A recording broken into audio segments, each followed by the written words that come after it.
पति पत्नी का रिश्ता भगवान क्यों बनाते हैं? गरुड़ पुराण का रहस्य। नमस्कार मित्रों, क्या आपने कभी ये सोचा है कि इस संसार में करोड़ों लोग हैं, लेकिन भगवान किसी एक स्त्री और किसी एक पुरुष को ही क्यों पति पत्नी के बंधन में जोड़ते हैं? क्या यह केवल संयोग है या इसके पीछे ईश्वर की कोई गहरी योजना होती है?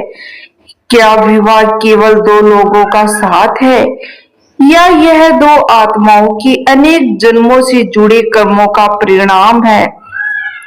गरुड़ पुराण में भगवान विष्णु ने गरुड़ जी को जीवन में मृत्यु, कर्म और आत्मा के रहस्यों का विस्तार बताया है।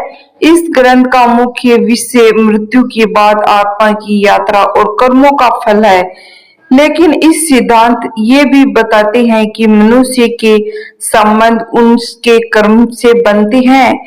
इसीलिए यह समझना महत्वपूर्ण है कि पति पत्नी का रिश्ता केवल इस जन्म की पसंद या परिस्थितियों से नहीं बनता, बल्कि उसके पिछले कर्मों का गहरा संबंध माना जाता है। ध्यान रहे कि गरुड़ पुराण में ये स्पष्ट वाक्य में नहीं मिलता है, लेकिन भगवान पहले से ही पति पत्नी का रिश्ता तय कर देते हैं। लेकिन यह अवश्य बताया है कि जीव अपने कर्मों के अनुसार सुख दुख, परिवार और संबंध प्राप्त करता है। इसी आधार पर हिंदू परंपराओं में माना जाता है कि विवाह भी कर्म और ईश्वर की व्यवस्था का एक भाग है। तो सबसे पहले हमें ये समझना है कि भगवान किसी भी रिश्ते को बिना उद्देश्य के नहीं बनाते हैं। इस संसार का प्रत्येक संबंध आत्मा को कुछ सिखाने के लिए होता है।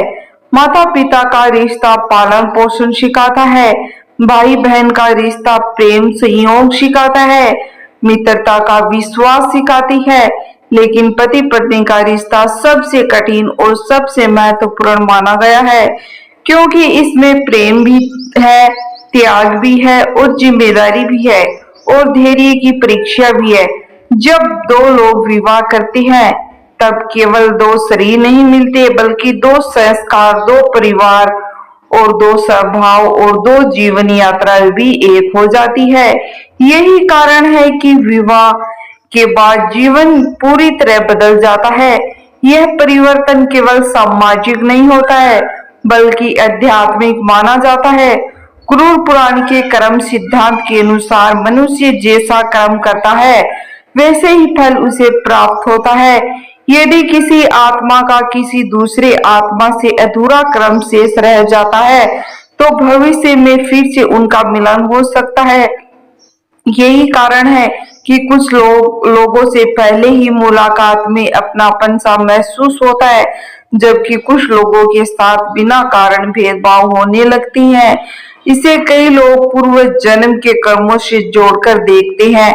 पति पत्नी का रिश्ता भी कई बार ऐसे ही कर्मों का परिणाम माना जाता है कि कुछ दंपति जीवन भर प्रेम से रहते हैं, कुछ बीच बार बार संघर्ष होता है, कुछ एक दूसरे के जीवन में प्रेरणा बनते हैं, तो कुछ एक दूसरे की सबसे बड़ी परीक्षा बन जाते हैं।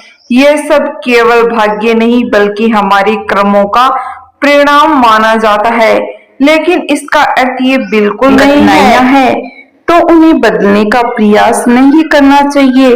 हिंदू धर्म का संदेश है कि वर्तमान कर्म भविष्य को बदल सकते हैं।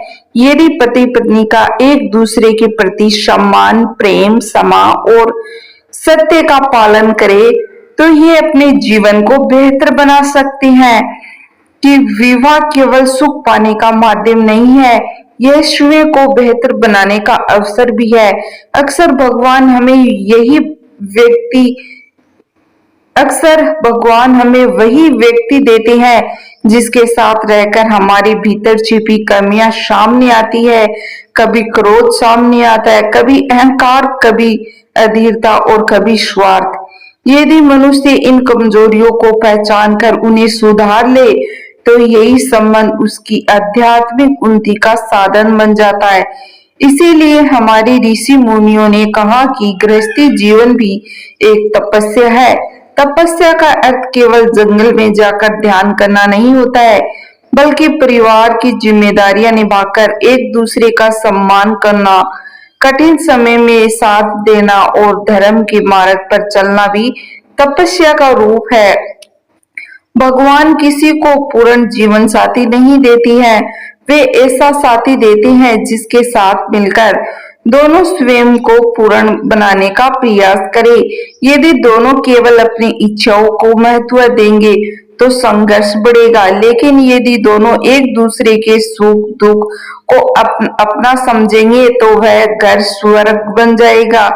गुरु पुराण में एक संदेश ये भी बताया गया है कि धन, सौंदर्य और पद सब यहीं रह जाएंगे, मृत्यु के बाद केवल कर्म साथ जाते हैं। इसीलिए पति पत्नी का संबंध भी केवल सांसारिक सुविधा तक सीमित नहीं होना चाहिए। यदि दोनों मिलकर धर्म, दया, सेवा, सत्य और सदाचार का पालन करते हैं तो उनके शुभ कर्मों का लाभ पूरे परिवार को मिलता है। आज के समय में बहुत से लोग विवाह को केवल आकर्षण या सुविधा का संबंध मान लेते हैं, लेकिन जब आकर्षण कम हो जाता है तो जिम्मेदारियां बढ़ती है, तब रिश्ते की वास्तविक परीक्षा शुरू होती है। वहीं से यह तय होता है कि यह रिश्ता केवल स्वार्थ पर बना था या विश्वास पर। ईश्वर चाहते हैं कि पति पत्नी एक दूसरे के जीवन को बेहतर बनाइए। यदि पति अपनी पत्नी का सम्मान करता है, उसकी भावनाओं को समझता है और उसका सहयोग करता है तो वह धर्म का पालन करता है। उसी प्रकार यदि पत्नी अपने पति के प्रति प्रेम, विश्वास, सहयोग का भाव रखती है तो वह भी गृहस्थ धर्म का पालन करती है। जब दोनों एक दूसरे का सम्मान करते हैं तभी परिवार में शांति और समृद्धि आती है। यही कारण है कि हिंदू परंपरा में विवाह को केवल सामाजिक अनुबंधन नहीं बल्कि एक पवित्र संस्कार कहा गया। यह एक ऐसा बंधन जिसका उद्देश्य केवल साथ रहना नहीं बल्कि एक दूसरे के जीवन को पूर्ण बनाना है। अब प्रश्न ये आता है कि भगवान ही पति पत्नी का मिलन कराते हैं,